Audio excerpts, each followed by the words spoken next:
नमस्कार बच्चों। आज के इस व्याख्यान में हम लोग उसी क्रम में द्वापर गीति काव्य के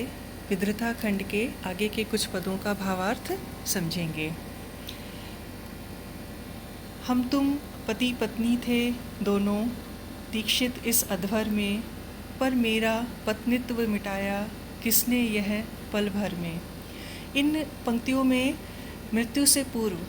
विद्रता अपने कुछ मर्म स्पर्शी वचनों को अपने पति के सामने प्रकट कर रही है और अपने शोभपूर्ण उद्गार प्रकट करते हुए वो पति पत्नी के समान अधिकारों की ओर संकेत करते हुए कहती है। विद्रता कहती है कि पत्नी अर्धांगिनी कही जाती है और इस प्रकार पति के आधे शरीर पर उसका अधिकार होता है, लेकिन उसके पति ने जो कृष्ण के समीप जाने से उसे रोका वो वास्तव में अन्याय ही है और इस प्रकार उसने इस यज्ञ को भी भंग कर दिया है जो वह दोनों मिलकर कर रहे थे। चूँकि हमारे यहाँ धर्म शास्त्रों में यह माना गया है कि पति पत्नी दोनों मिलकर जब कोई यज्ञ करते हैं तभी उस यज्ञ का फल प्राप्त होता है। अतः विद्रता इसी ओर संकेत करके अपने पति से कहती है कि उसने उसे जो ज़बरदस्ती रोककर न केवल उसके पत्नित्व अर्थात पति पत्नी के अधिकार को क्षण भर में नष्ट कर दिया, अपितु उसने इस यज्ञ को भी भंग कर दिया, क्योंकि इसमें स्वयं उसकी यानी विद्रता की इच्छाओं की पूर्ति नहीं हुई। विद्रता कहती है कि कृष्ण ने अपने सखाओं के द्वारा भोजन ही मंगवाया था और यज्ञ के अवसर पर याचक को दान देना धर्मशास्त्रों में भी माना गया है, परंतु उसके पति ने उसे जो कृष्ण के समीप जाने से रोक दिया और न केवल उसके पत्नित्व के अधिकारों का हनन किया, बल्कि यह इस यज्ञ को भंग करने का भी अधिकारी वो हो गया। उसका कहना है कि मुझे मुट्ठी भर भी जो दे न सके दासी थी मैं, आहा यज्ञ भंग हो गया तुम्हारा, मेरा सब कुछ स्वाहा। वो कहती है कि मैं पत्नी ना होकर दासी मात्र थी जो एक मुट्ठी भर अन्न देने का अधिकार भी नहीं रखती थी, और इस प्रकार अब तो न केवल मेरा सर्वस्व ही नष्ट हो गया, अर्थात तुमने पत्नित्व की मर्यादा को ही भंग कर दिया और हम दोनों का यह यज्ञ आज इसी समय भंग हो गया। हम देखते हैं बच्चों कि कवि ने विद्रता के अंतर्द्वंद का कितना सजीव चित्रण इसमें किया है और कवि यहाँ पर ये स्पष्ट कह रहा है कि पुरुष पत्नित्व के संबंध को कितना क्षणभंगुर समझता है और वह अपनी पत्नी को, जिस पत्नी को वो वेद विधि और पवित्र मंत्रों और देवताओं को साक्षी बनाकर स्वीकार करता है, उसे वह वास्तव में केवल एक दासी मात्र मानता है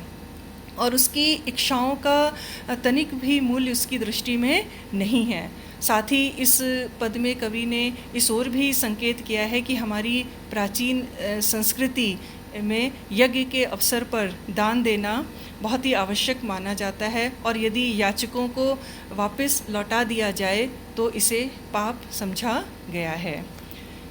इसके दूसरे पद में हम देखते हैं कि इस पद में विद्रता जो है वो मनुष्य की अर्थात पुरुष की कामुकता और चाटुकारिता की ओर संकेत करती है और धिक्कारती है, अपने पति को धिक्कारती है और कहती है, वह गुण किसने तोड़ा जिसमें वह जोड़ा जकड़ा था, नर झकझोर डालने को ही क्या यह कर पकड़ा था। विद्रता यहाँ पर अपने पति को संबोधित करते हुए कहती है कि विवाह के जिस पवित्र बंधन से हम दोनों जकड़े हुए थे उसे तुमने स्वयं आज ही तोड़ दिया।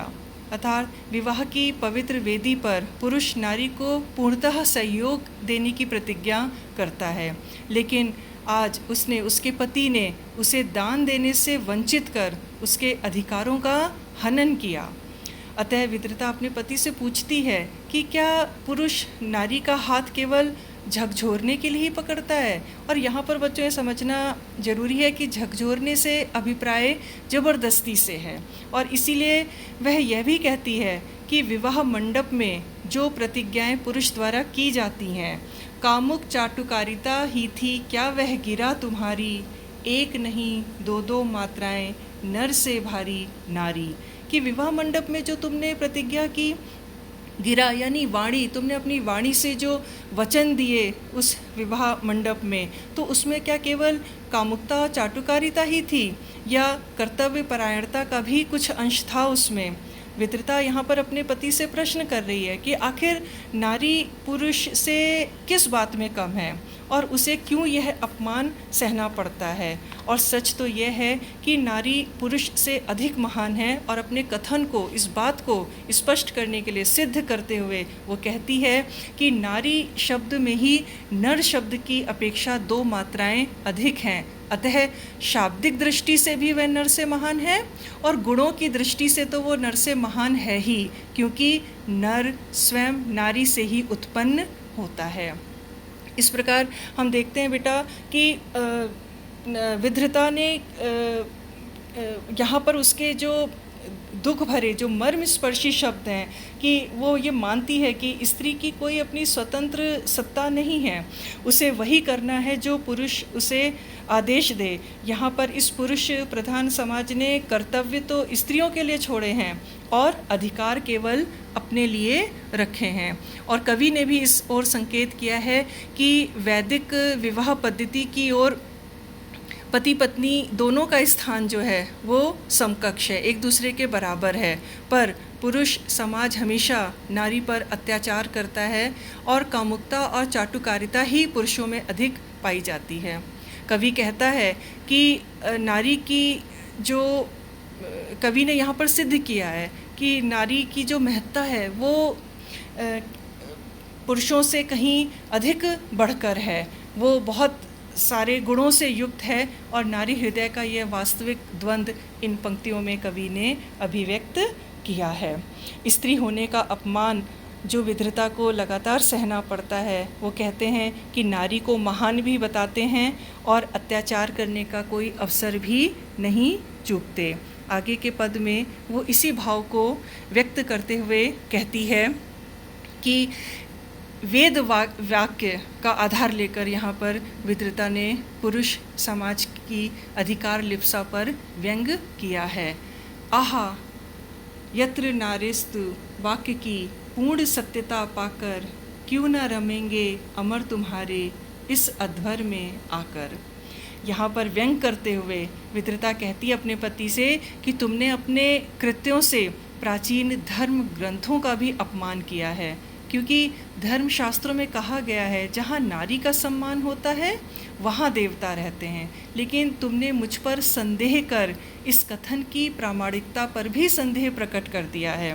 विद्रता फिर व्यंग करती है और कहती है कि यदि तुम धर्मशास्त्रों के इस कथन की सार्थकता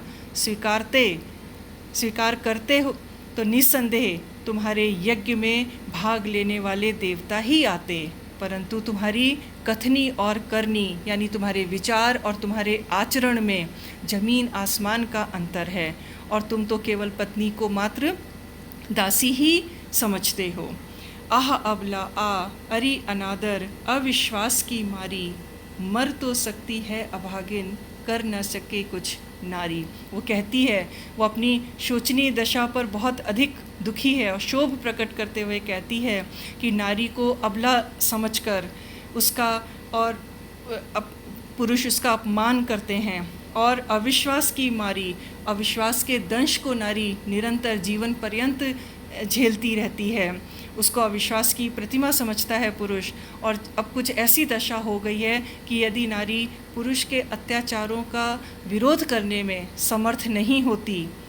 तो उसको केवल अपना जीवन ही समाप्त कर देना पड़ता है।